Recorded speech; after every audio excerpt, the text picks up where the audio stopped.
Well, good morning, everybody, and welcome to episode 4 of the McCarthy Institute Presents. I'm Kelsey Anglin, joining you all today from Portland, Oregon, and the McCarthy Institute. A couple of housekeeping items before we get into introducing our panelists this morning and starting today's session. If you would please jump into the chat feature and give us a shout out, let us know where you're joining us from. That would be great. And also a friendly reminder, our panelists will be addressing questions from the audience at the end of today's session. So be sure to include your questions in the Q&A feature. And if you have a question that has already been asked, use the upvote feature. So that'll pull it to the top list for our panelists discussion at the end of our session and presentation today. At this point, I'd like to turn things over to Professor David Franklyn, Director of the McCarthy Institute, who will kick off our session and introduce our panelists today. Welcome, everybody, to episode 4 of the McCarthy Institute online series.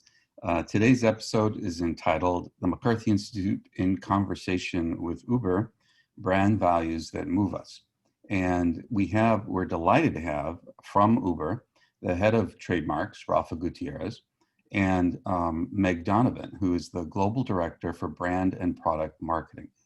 Rafa and Meg are going to engage with us in a conversation about managing a brand and dealing with issues that are somewhat novel, not completely novel, but somewhat novel, that have arisen for all of us to different degrees since this pandemic has changed and upended our lives.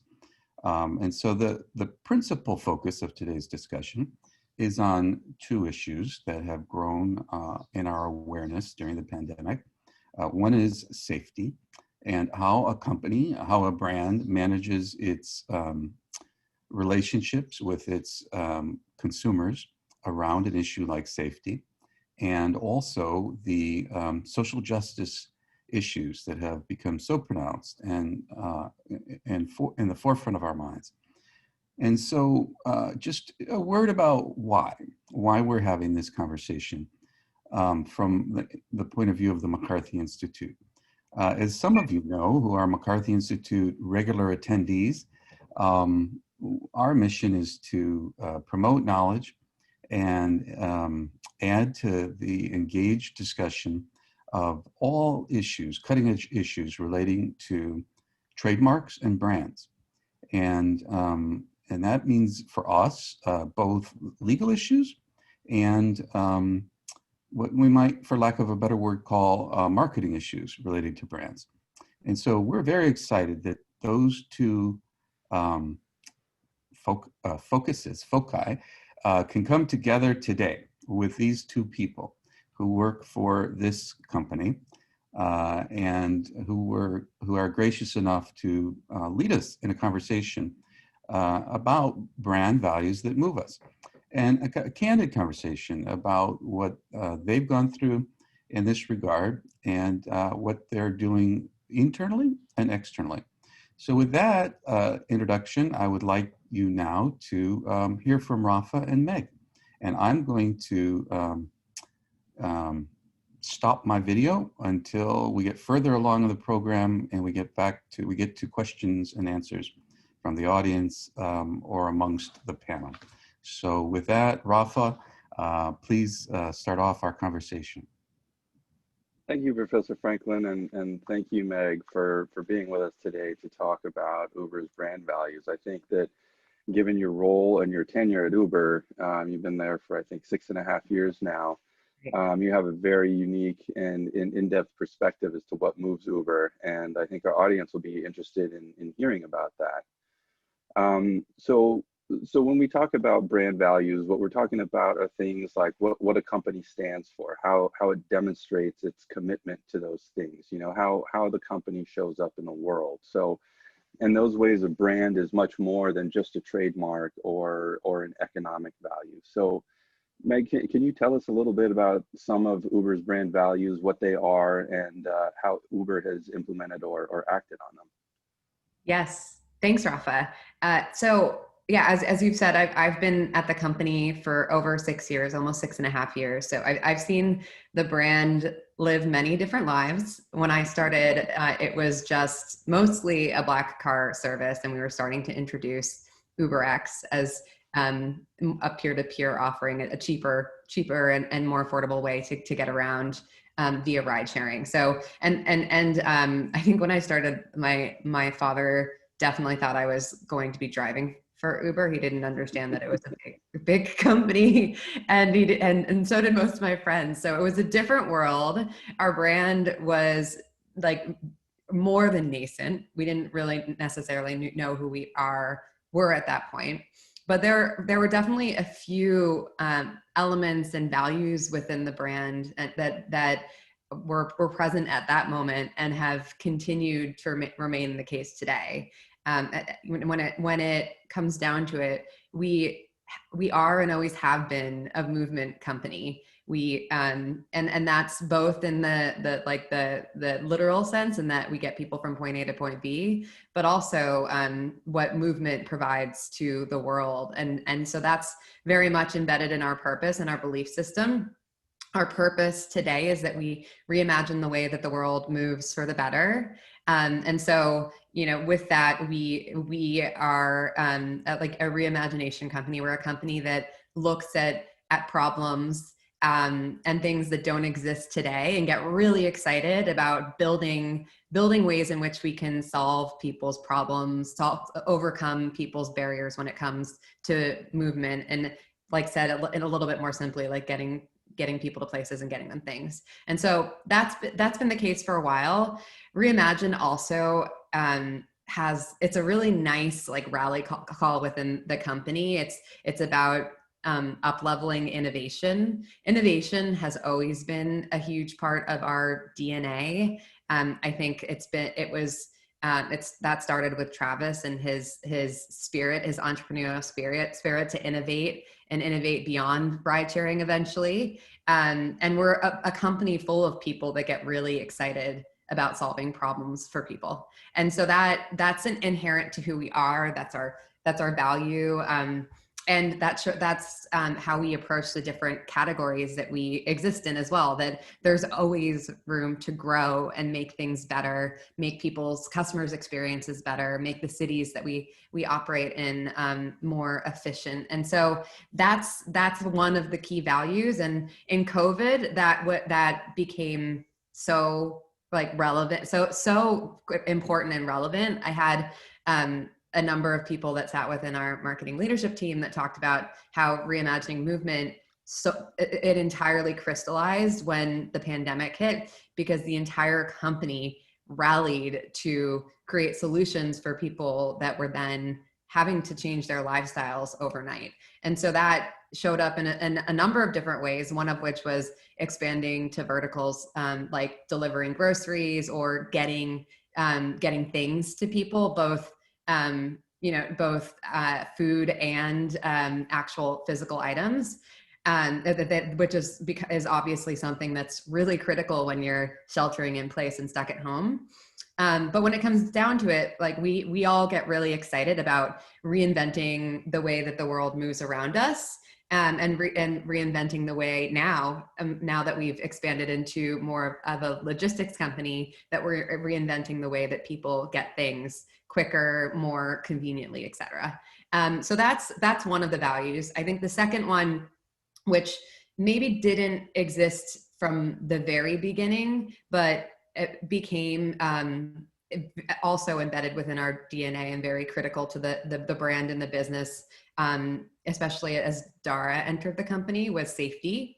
And so safety is something that we feel like as a category pioneer or a category leader, we have the responsibility to constantly innovate on, to constantly be better at. That if there's one safety incident that happens on our platform, that's one safety incident too much. And so obviously there's room to grow there, and we've done so over the last several years, and we will continue to do so. But it's something that is a priority for not just marketing how we talk about our brand, but literally every single person at the company.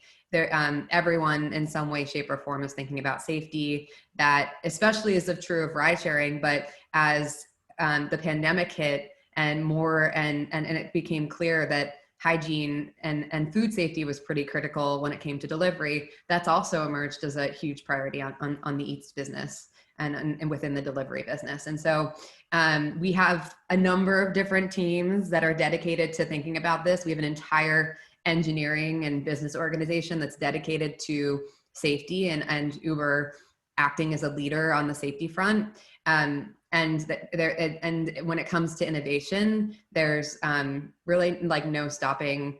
As a company that exists, or a product that exists in the physical world with so many things that are kind of outside of our control, we feel like we have to continue to innovate on safety. As we saw this year, there are factors that continue to emerge that we need to do so to make sure our customers feel a sense of confidence to take Uber. So yeah, I think that's the second one. I'm actually curious, Rafa, how does that impact your world? How does our approach and our mindset around safety, and specifically being the category leader, impact the world of trademarks? Yeah, so it's interesting how you noted that safety grew as kind of a brand value.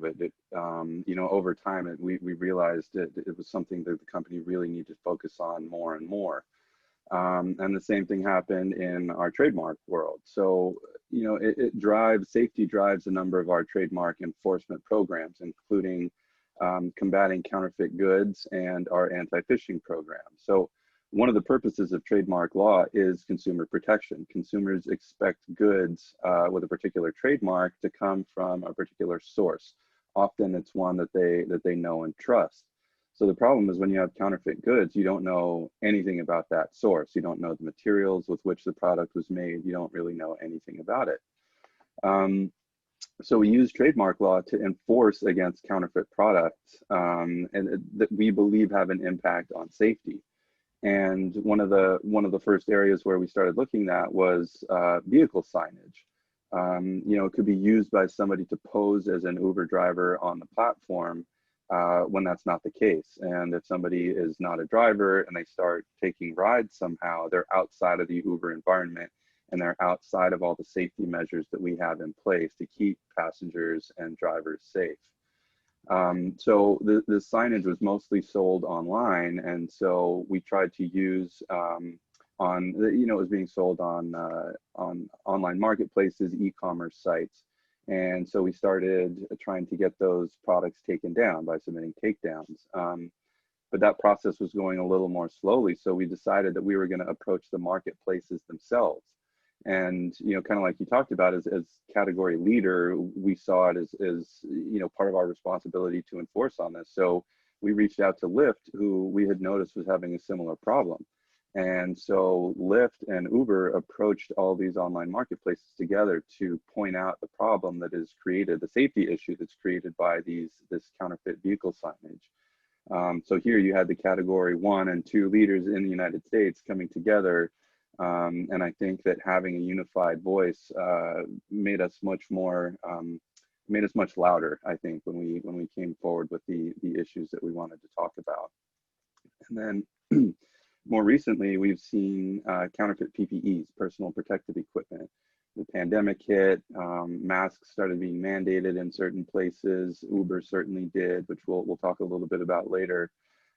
So then almost overnight, we saw this proliferation of Uber Eats masks, that weren't legitimate. These are counterfeit masks bearing our branding. And as I mentioned before, these are counterfeit. So we don't know anything about them. We don't know how safe they are, how effective they are. Does everything just pass through them? I mean, we have no way of controlling that. So it was a big enforcement effort for us that was new because of the pandemic. And then earlier I alluded to our anti-phishing programs. Phishing happens in a number of different forms, but most commonly we have people setting up fake login sites with what looks like Uber branding, and the site is designed to steal the login credentials of a rider or driver. And so we're trying to get those sites down to from preventing them from misusing our trademark, and therefore they can't create these fake sites to steal people's information. So what we really want people to associate the Uber brand with safety, and so that creates, that means protecting people in the physical world, but in the digital world too. So I think it's great to see how safety kind of works all throughout the company in a lot of different departments, from the legal department, from the marketing department, and so on. So that's one of Uber's brand values. But I think earlier you also mentioned the freedom of movement and giving people access to that. Can you talk a little bit about that brand value and how it impacts your work? Yeah, of course. And by the way, I love that example of coming together as with Lyft as competitors, as a category leader. It's so different from what you would think about two people who are fiercely competing and how 100%. But it just shows that sometimes that's a nice way that you have to kind of put people first. And so, yeah, I love that example. To your point on freedom to movement and just general access to movement. I think that if we're a company that is like basically all about movement, and that we believe like really good things happen when people are moving around their cities. That's like a core part of our belief system. And if you take that like one level higher, like I think it's clear that we believe movement also is a fundamental human right, that people, regardless of their background, should have equal access to movement. And so, with that, it's our role as a brand to make sure that we're removing any active barriers that prevent people from moving around their cities or getting the things that they need. And when you think about that at, a really functional level, that's about getting people food when they couldn't otherwise get food, or getting them to places that might have been hard for them to access or impossible for them to access before. But at the more aspirational level, it's things like rethinking an entire category or industry and how they can move better and more efficiently, like we have, for example, with the freight industry, with Uber Freight. And so, this is something that started in the early days of Uber. Before Uber, there were a lot of neighborhoods that were really underserved by public transportation and taxis, making it harder, more difficult for those people to get around. Often those were in neighborhoods that were basically in lower socioeconomic classes. And so that when Uber was introduced to the world, and when we introduced ride sharing, it was basically a service that intended to provide access to everywhere, despite what neighborhood you lived in. It also was a service that you tap a button and get a ride. So it kind of levels the playing field immediately in terms of enabling people to get a ride somewhere. You're not having to hail a taxi. And so that, I think, has been a part of our history, our heritage as a brand, that we believe in providing access to people who want to get places. And as we've grown as a brand and grown up, really, that our role has evolved. We've started to tackle some bigger societal challenges around movement and people being able to move freely and safely. And so that, a few years ago, started with making investments in building products that enable women to move safely around cities across the world, often, not just in the US, but in many emerging markets. That's something that is really difficult to do. And in many ways that doesn't enable women to have the same opportunities as other people who could not have to worry about that and move freely because they're not worried about their personal safety. So that's one area in which we really aimed to remove that barrier for people. More recently, we've been using our voice and technology to help with the problem we have in this country, in the US, and also around the world, but specifically with what we've seen, sadly, with police brutality and racial injustice, which in particular plagues Black people, as we've seen this year and we've seen for centuries. And so as a global company that reaches and moves millions of people across the globe, we know that our voice matters, and we have a responsibility to stand up to that, to stand up to systemic injustice. So that's another example of how freedom of movement, or access to freedom of movement, is an important role for us to play in terms of removing that barrier. Yeah, it's one thing for a company to say this is our brand value, but it's an entirely different thing to bring that value to life, to really live it, to act it, to make it part of the company's DNA, like you mentioned. So you talked about safety and freedom to move, as those are some of the brand values, but this year we've had some really big changes just globally, in terms of the two biggest events of 2020 so far, which, it's only September. There's a lot more time for big events to come, but yeah, we got millions yesterday. So yeah. yeah. So, with the Black Lives Matter movement and the COVID pandemic, what are some of the specific things that Uber's done to really demonstrate those values in the face of those two kind of life-changing events for almost everybody? Yeah, big question. So I will start with freedom of movement, since I was just talking about that. So as I was just saying, Uber has a history of providing access to people, access to movement for people across the world, regardless of who they are and where they live. And, thinking back to, I think 2015, esque timing, our original mission was actually to provide transportation as reliable as running water to everyone, everywhere. And so even back in the earlier days, when we were still frankly building a brand and identifying who we are as a company, as a brand, it was really clear that democratized access to movement was really important to us, and something that we strived for as a brand.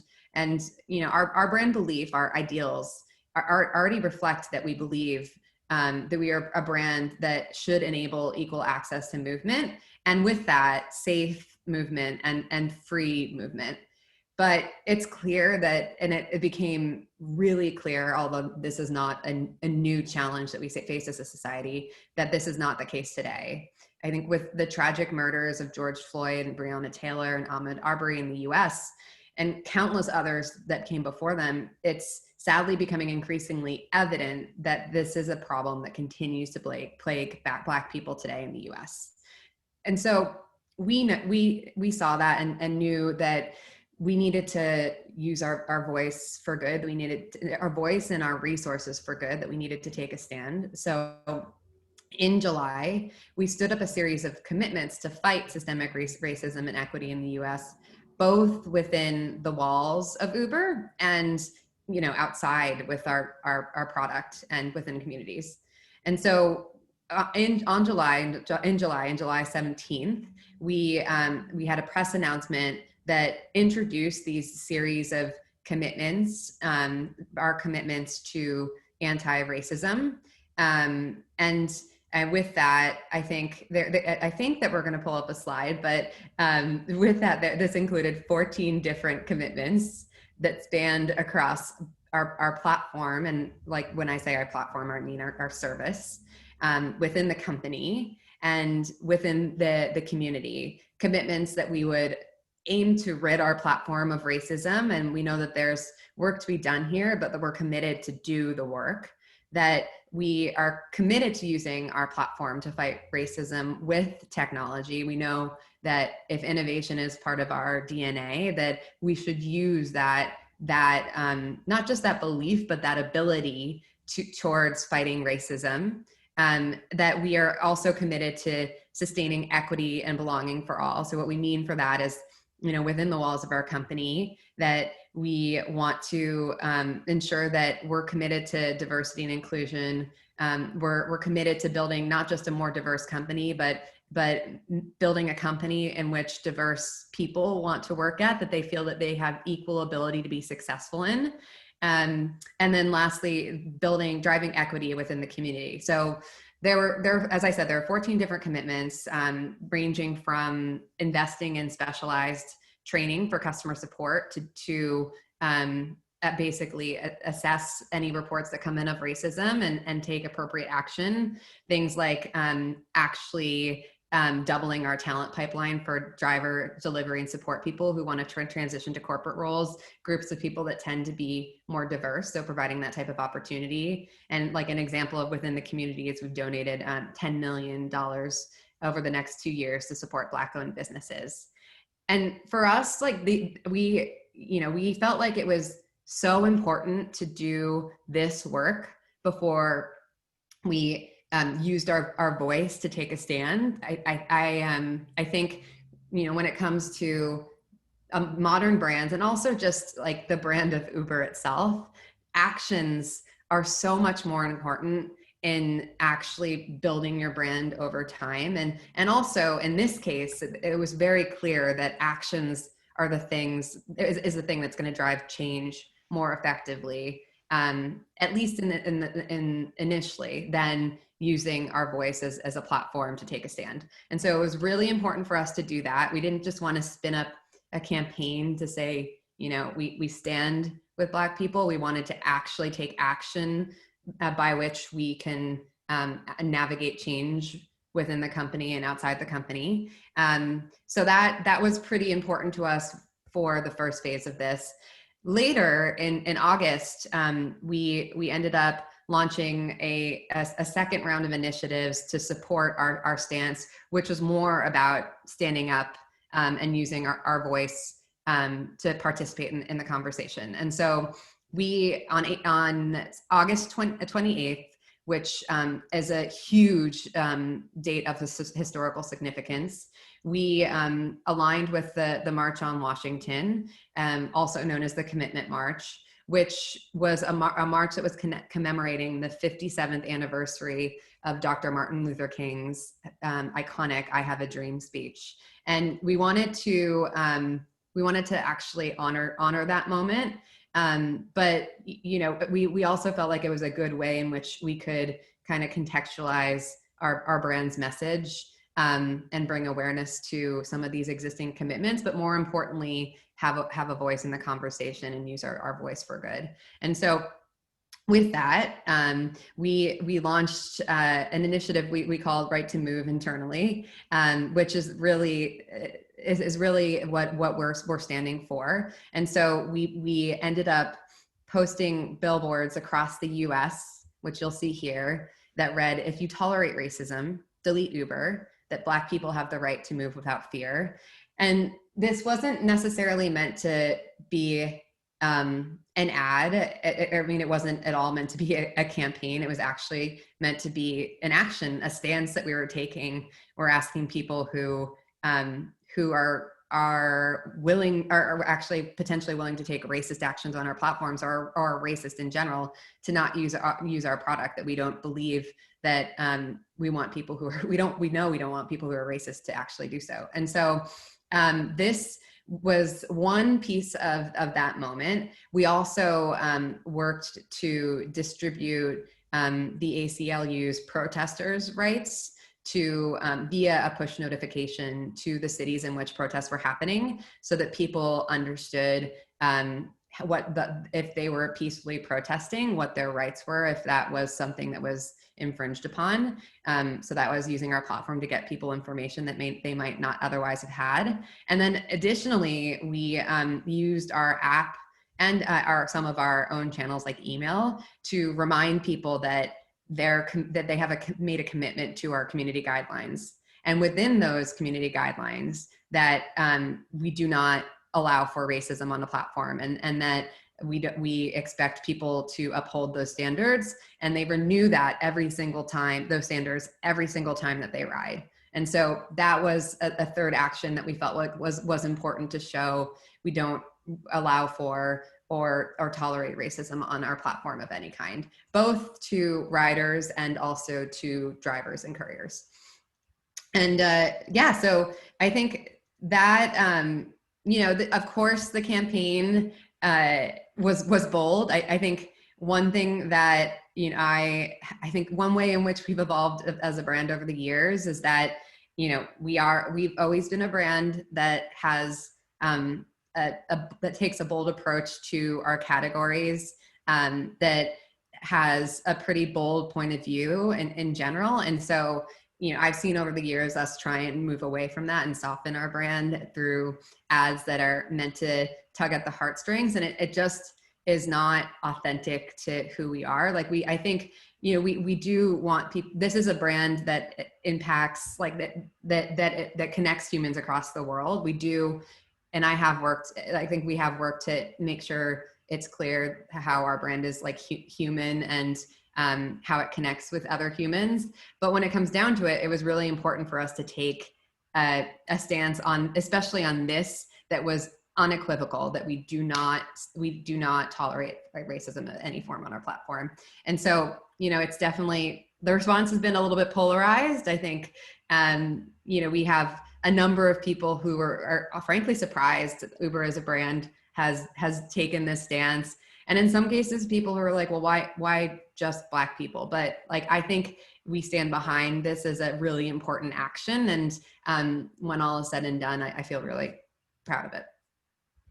Yeah, it's you know, it's an issue that I think you know, people may not think of a technology company that's based around rideshare as having a big role in this, but Uber really showed its commitment to its brand values by transmitting information about protesters' rights. I mean, this has nothing to do about rideshare, yet we used our platform to show this is one of our brand values. You know, we want to make sure that you have these opportunities and these rights, and you know the parameters of them. You know what you can and cannot do. So I think that's really, you know, that's action over words, right? Like, just like you were talking about. And then, you know, as far as taking a role at all, I think this is something that when you have an issue that, you know, for better or for worse, is pretty divisive throughout the country. I think a lot of times companies struggle with what to do with that. How do we approach this? Do we say anything? Do we sit on the sidelines? Do we take one side? Do we try to walk a middle road? And what I was really proud of to work at Uber is that Uber did take a stand, and there was no kind of questioning about it. It was like, this is our stand. You know, it's an example of a brand being more than just a trademark. We weren't introducing a new product or service, or it wasn't some slogan that we wanted to become known by. It was just a statement saying, if you tolerate racist behavior, then, you know, it's not going to work out. You know, we're not going to be a good fit for each other. So, you know, maybe just don't use our service.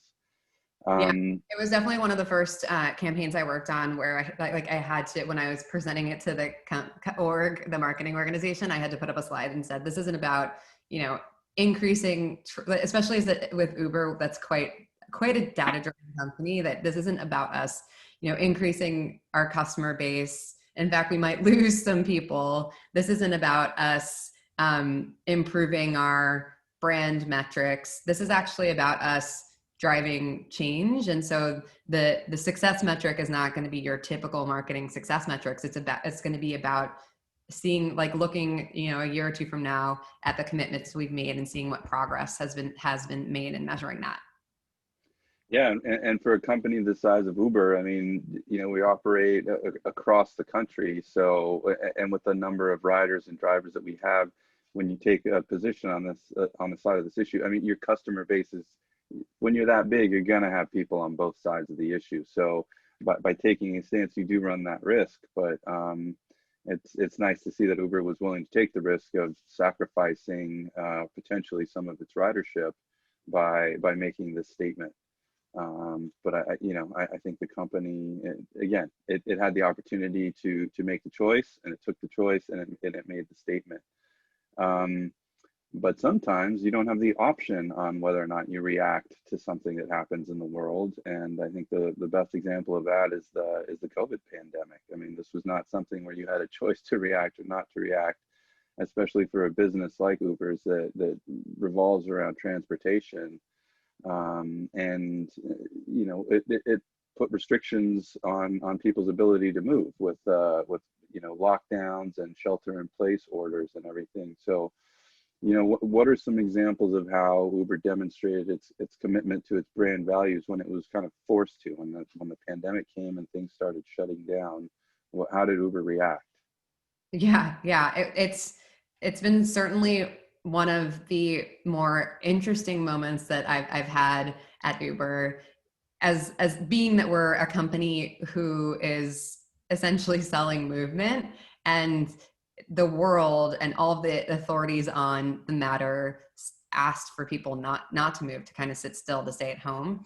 And so when COVID hit, when we had to think about how to address the pandemic in a company that serves basically like hundreds and hundreds of cities across the world, like we actually had to consider that you know, the CDC, the WHO, that cities were asking people to stay at home. And it's certainly like one of the first times that I've had to actually go directly against the thing that we're selling, to actually say, look, or to realize that to keep people safe, that we couldn't promote our product, that we actually had to do the opposite. And so, you know, as a company that highly values safety, we decided on the ride sharing of the business to ask for riders not to move, to stay put. And so with that, we launched a series of communications within via emails within the app and through paid media, in which we asked for riders to not move, don't move, to stay home, so that those who actually have to, i.e. essential workers or delivery people or drivers, or anyone that had to get someplace for an urgent matter, could do so, and could do so safely. And that if you as a customer could stay at home, that we as a business will help move the things that matter within cities and to people. And so that launched an initiative that we called internally Move What Matters. And we worked across all of our different lines of business to both communicate that message not to move within our rider app, within paid advertising, and then worked with other lines of business that were critical in the movement of things, so that people can stay at home and still live their life. Things like Uber Freight and delivering supplies, brands like Uber Eats, which was critical in delivering people food when they were stuck at home. We worked on developing that platform and messaging this to people, and we did so because, you know, if we're a company that really believes in that we have a responsibility to keep people safe on Uber, then we need to actually stand behind that, even if in this case it meant it was against business interests. And so that was one way in which we did so. We also looked at investing in new products, and doing so really quickly. And so with that, we expanded the number of restaurants on Uber Eats, so people had access to different types of food. Also delivered a lot of support for restaurants who are really small business owners, that during the pandemic, things changed for them too. There is a much larger volume of orders coming in. In some cases, like they had to entirely shift their business models. So we played a role in supporting restaurants and small business who are small businesses. And then additionally, from the consumer side of things, we worked to spin up new verticals that that basically gave people access to the things they needed while they were at home. And so that, like I said earlier, that included things like grocery. We've started to spin up 2 different delivery products. One is called Uber Direct, which gets products or items from businesses to people. Another one that my team worked on directly was a product called Uber Connect, which is a peer-to-peer item delivery service. So it enables Rafa, if you knew I was sitting at home bored because I can't go outside safely, you could send your PlayStation to me so I could have a way to entertain myself. And so that's one way in which people could use this product. The thing that's been really cool to see as well is that it's also being used to send people care packages. So if, you and I are both stuck at home, we can't see our family, we can't see our friends, but we still all crave human connection. It's like inherent to who we are. Then we can use that delivery service as a way to get people things like care packages. And that's a service that launched basically from beginning to end over the course of 3 weeks, which by Uber standards is even by Uber standards is quite fast. There are many products that take a full year, if not several months, to develop. And it's launched in 200 cities across the world. And it's definitely, found what we call product market fit. People are using it because they need a way a new way to get things to their friends. So that's another way in which, innovation as a value drove our ability to think through solutions to problems that emerged overnight and deliver those solutions really quickly. Yeah, and like you said, it really affected all parts of the company got involved in this. I remember on the trademark side, we were clearing way more names on way shorter timelines than we typically do. We were signing a lot of exceptions to our typical timelines.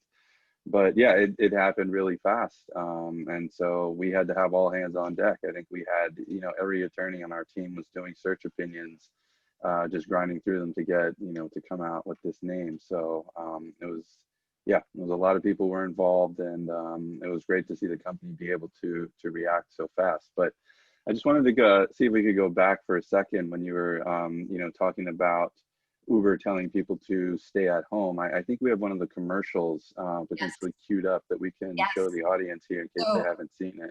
That's a good point. So I would say several weeks into the pandemic, after telling people that after asking our customers to stay at home, we developed a video that ran on TV that actually thanked them for doing so, because we know this is not easy for everyone. So here's one of the ways in which we kind of brought that Move What Matters messaging home.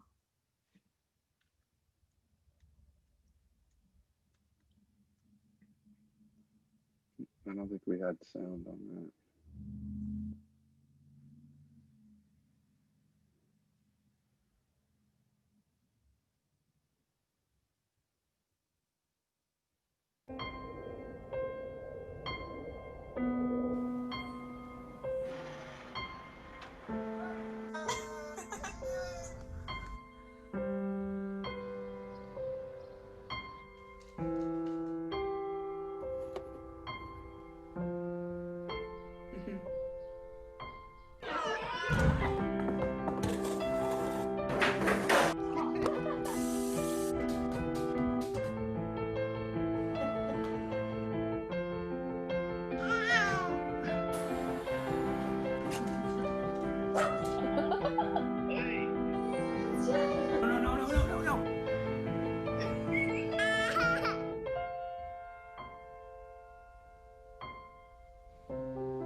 Yeah, I think that was a really key message to send at the time. And at least I'm not talking about any scientific research, but as far as I could tell, it was the ad was really well received. I was getting text messages from people like, "Oh my God, I just watched the Uber ad and I'm crying," or things like that. So initially, Uber was asking people to stay at home when we were kind of at the peak of the pandemic, but we've seen, things calm down a little bit. Shutdowns and shelter-in-place orders are kind of being lifted. So as people are starting to move again, how is Uber approaching movement in what's going to be a very different world than it was 6 months ago? Yeah, great question. So it's true, like it does feel like things are starting to at least get a little bit back to normal, but I still think there's like varying degrees of uncertainty around, can I go out? Is it safe? What do I do to stay safe? And for us, like one of the things that was really evident through just the authorities on the matter, like the CDC and the WHO, was that, and even with most local governments, is that wearing a mask and social distancing is really critical as when it comes to people and when it comes to transmitting the virus. And so, that's the kind of the signal that we needed to take when it came to developing a bunch of different like safety features and safety policies. I think when in May, we actually, as a safety organization, ended up developing an entirely a new standard when it came to keeping people safe. And we called it, the door-to-door safety standard. That involved like a number of different steps within the process, a number of different actions we and people themselves could take to drive their personal safety. That included things like mask detection. So when you got in a car as a driver, being able to take a selfie and then that verified your mask. We also most recently introduced that same feature on the rider side, so that riders also have to verify that they're wearing a mask before they get in a car. One of the actions in which we took also was developing a policy in which drivers can cancel without penalty if they decline a ride in which their rider is not wearing a mask. And so those are a few steps. There's also like a safety checklist as you enter the app and go to take a ride. So those are some of the, like I said, some of the actions we've taken to make sure that people can move safely and with degrees of safety and confidence. Honestly, that's been the most important thing to us, is if you're a company that's told people don't move, and we all slowly get back to moving in different ways, we at least continue to have a responsibility to make sure that people can move safely. You can't just go from don't move to get back in cars. So that's kind of been our approach. As I said earlier, though, masks has been really important. It's like one of the key elements that the people that are authorities on the matter have stated that the world needs to do to actually protect each other. And so that's an area where we also, as a brand, not just built ways to be safe, but took a stance on it. I think that is something that's also been somewhat polarizing, at least in the US. But we've developed a policy where riders and drivers are required to wear masks, and also, put out a message to the general public that that if you don't wear a mask, you can't ride. And that was a message that that didn't just include like a declaration like that. There was actually an underlying component to that communication that reminded people that when you wear a mask, you're really protecting each other. That you're protecting, if I, Meg, get in a car and I'm wearing a mask, I'm protecting my driver. If Rafa were the next passenger in the car, I'd be protecting Rafa. If Rafa's wearing a mask and David's the next passenger in a car, he would be protecting David. And so it's all like in the interest of protecting the community.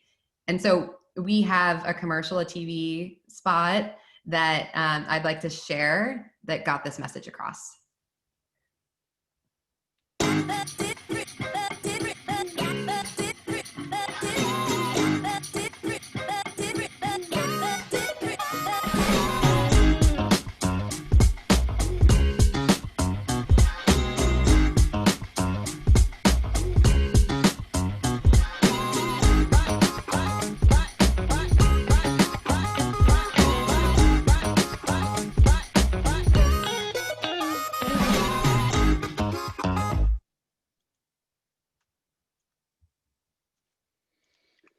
Cool. Well, that was another way I think that it was showing how committed it was. Those are paid TV spots. I know I've seen them locally and everything that Uber was communicating. Again, its commitment to safety and like you said, for one reason or another, mask wearing has become a political issue. But for Uber, it wasn't about the politics. It was about government guidelines, science, and showing that masks do reduce the transmission of COVID. So it was kind of like a no-brainer. It was.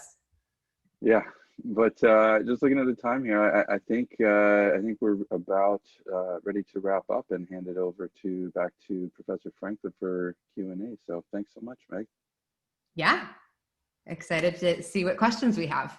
Well, thank you both. That was great and really helpful in understanding how Uber has been thinking about itself as a brand over the last 8 months, 6 months, even before.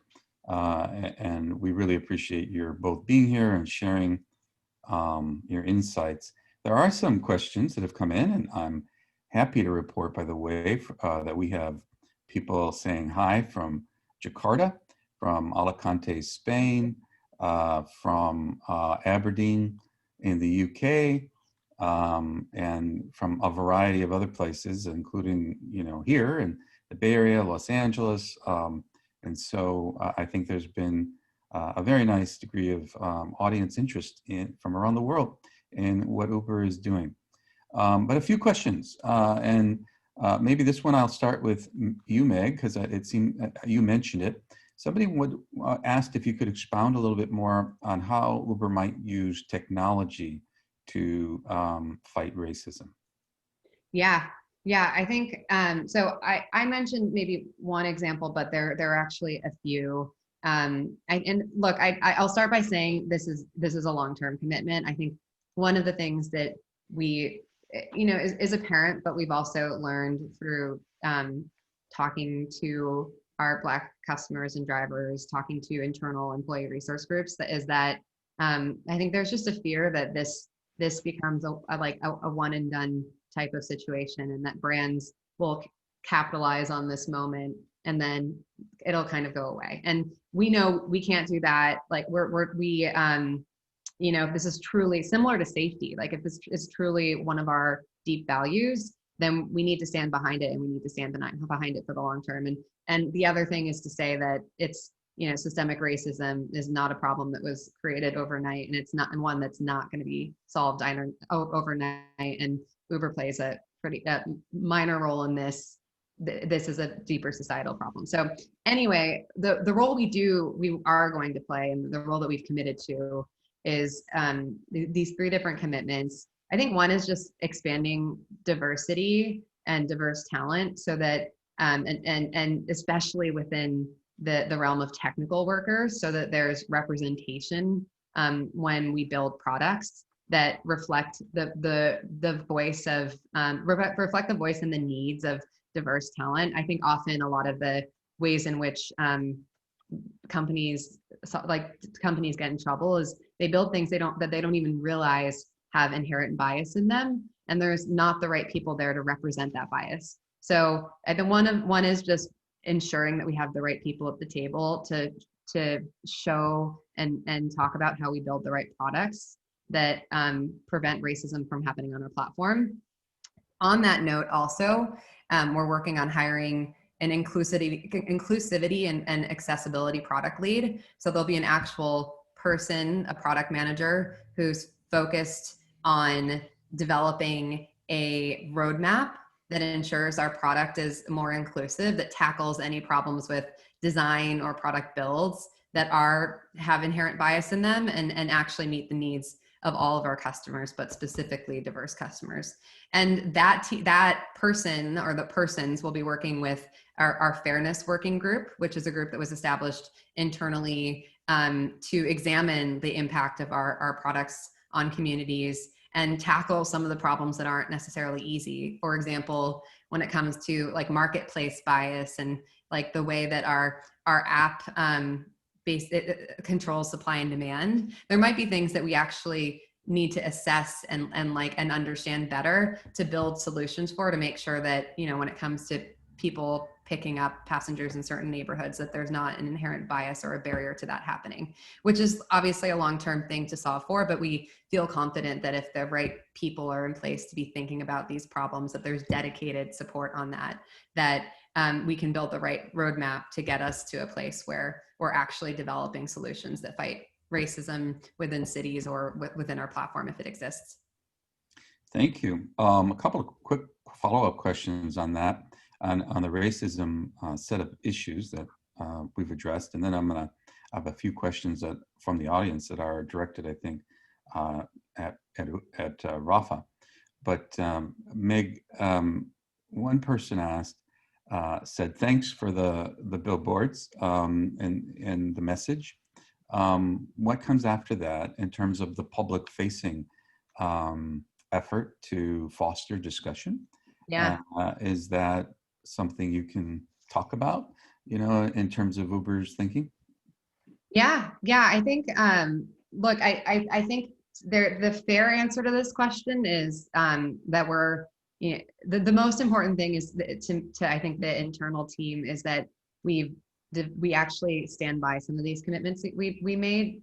And so some of the follow-up will be actually putting some of those solutions into action. One of the things that I think is most important is, and you really can't be a company that stands against racism if you aren't looking internally and making sure that you have built a company that is representative of the diverse audiences that we serve, but also solving for any sort of problems internally. Like, I think it's no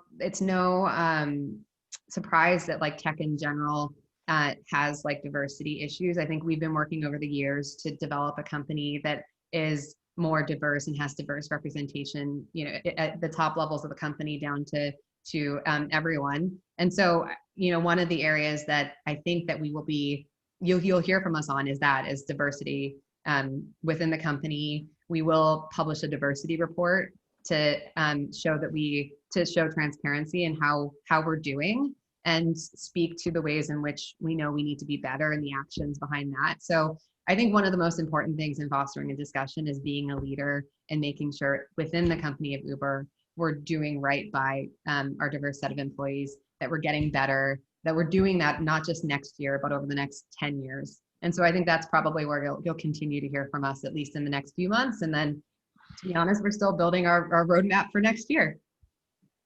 Thank you. Rafa, over to you with a couple of questions about, in your role as the Director of Trademarks at Uber. This question is asked regarding counterfeit signage, counterfeit PPEs, and phishing sites. Do you see those equally in the United States and abroad, or is one market more problematic than the other? Do you see any trends so far? Wow. So we see, I think for counterfeit signage, we see a lot of that. I'd say majority of it is in the United States. We do see some abroad. PPEs we've mostly seen in the United States so far, not a lot abroad. And phishing sites tend to be based abroad. They're on servers or something that are hosted in different countries. But when you get involved in phishing, you get people who are more technologically savvy and they take greater steps to kind of obscure their location. And I think as far as trends go, the bad guys innovate almost as fast as Uber does. Is probably the trend that I've seen. They've taken steps to kind of avoid filters that may keep their products from going live. They've taken images that they've used for their products before and pixelated them so that, to AI technology, they look like different things so that filters miss them. So we've got to keep evolving with them. Thank you. I'm not sure who this question is best directed to. We're right at 10 o'clock. Kelsey's come on. Are you letting me know that we're done? One question that I'll end with, and then I want to make an announcement quickly about our next episode, is was there a significant drop in drivers or potential drivers, available drivers, because of the pandemic and during the pandemic? And how does the company handle this if it's the case? Yeah, I mean, I know we're at time, so the short answer is yes, quite a significant drop.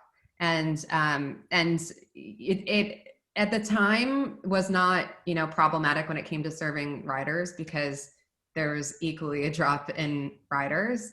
I think what we're doing about this, because drivers are starting to come back onto the platform, they need to earn, is just like providing equal commitment and like equal effort into, in fact, like even arguably more effort into keeping drivers safe, their personal safety, as safe as possible. Like a good example of that, like I said earlier, was the mask protection on the rider side and making sure that before a rider gets in the car that they need to verify they're wearing a mask. And so I think that, yeah, the short answer is yes. And we're working really hard to make sure that drivers don't have to feel like they need to trade off personal safety for earning a living.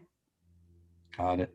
Thank you. Thank you both, Rafa and Meg, for being here with us and for this enriching and open discussion.